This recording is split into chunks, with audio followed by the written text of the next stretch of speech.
विठ्ठल विठ्ठल विठ्ठल विठ्ठल विठ्ठल विठ्ठल विठ्ठल विठ्ठल विठ्ठल विठ्ठल विठ्ठल विठ्ठल विठ्ठल विठ्ठल विठ्ठल विठ्ठल.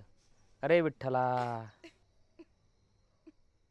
पोरी का रडतेस? उठ पहिलं. असा चेहरा का झाकून ठेवला आहे? तुला इतकं काय दुःख झालं आहे? बाबा, मी खूप दुर्दैवी आहे. अगं, असं बोलू नको. विठ्ठलाच्या नजरेत कुणी दुर्दैवी नसतं. माझा वेडा नवरा आणि त्याच्या दुष्ट मित्राने तुमचं घर जाळलं. विठ्ठला विठ्ठला.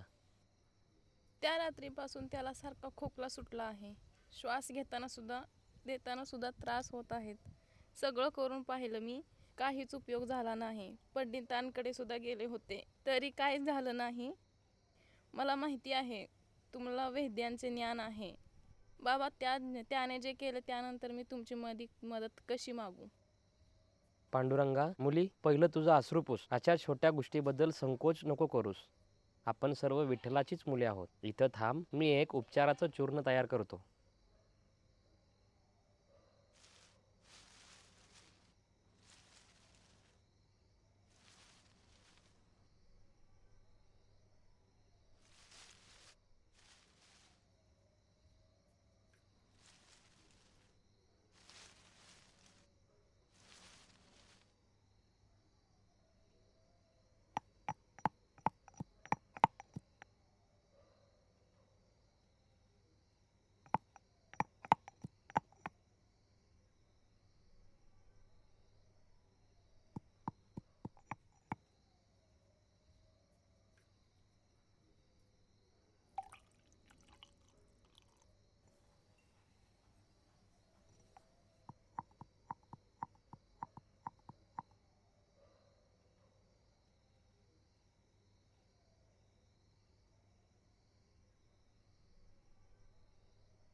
आता रडू नकोस.